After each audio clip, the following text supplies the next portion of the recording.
i ara us faré la meva exposició oral de PortAventura.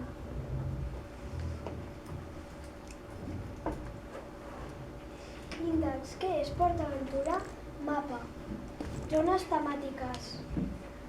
Les 5 atraccions més importants. Decoració festiva del parc, quan hi vaig anar jo. 1. Què és PortAventura? PortAventura és un parc temàtic que es troba a la comarca del Tarragonès, entre Salou i Vila-seca. Es va inaugurar l'1 de maig del 1995. Aquest estiu ha celebrat els 20 anys.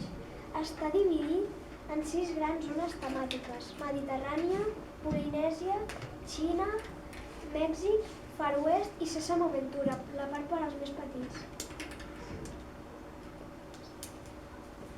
Aquí hi ha el mapa on surt Xina, la part més gran, i llavors Mèxic, on hi ha el Templo Maya, que és un teatre de foc. Aquí tenim la part de Xina, que està decorat amb cada complement festiu de Xina.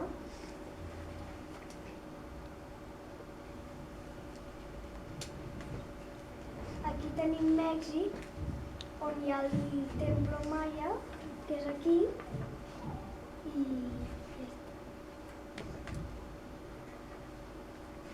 el Far West a mi em va agradar molt perquè hi ha un tren que pots passejar per tota PortAventura tranquil·lament. També hi ha una de les 5 atraccions més importants, que és l'estampida.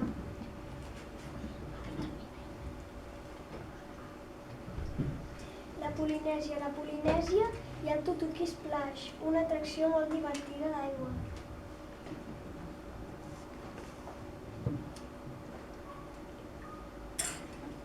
A la Mediterrània ens la trobem a l'entrada del parc, on hi ha el Furious Baco, l'única atracció. Aquí tenim Sésamo Aventura, la part per als més petits, i està decorat tot de manera que als més petits els agradi. Les 5 atraccions més importants.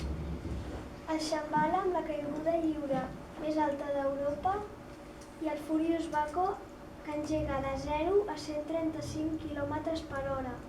Llavors hi ha l'Huracan Cóndor, la caiguda lliure, el Dragon Khan, amb 9 loopings, cadascun de diferent forma, i l'estampida, que competeixen 2 trens, el blau i el vermell.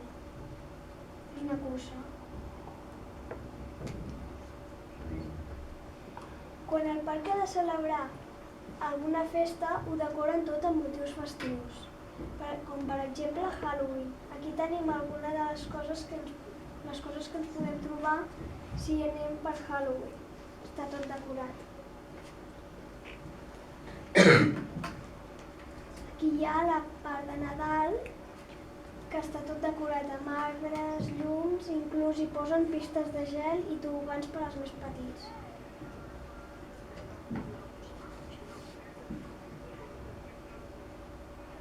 Aquestes són les fotos de quan hi vaig anar jo.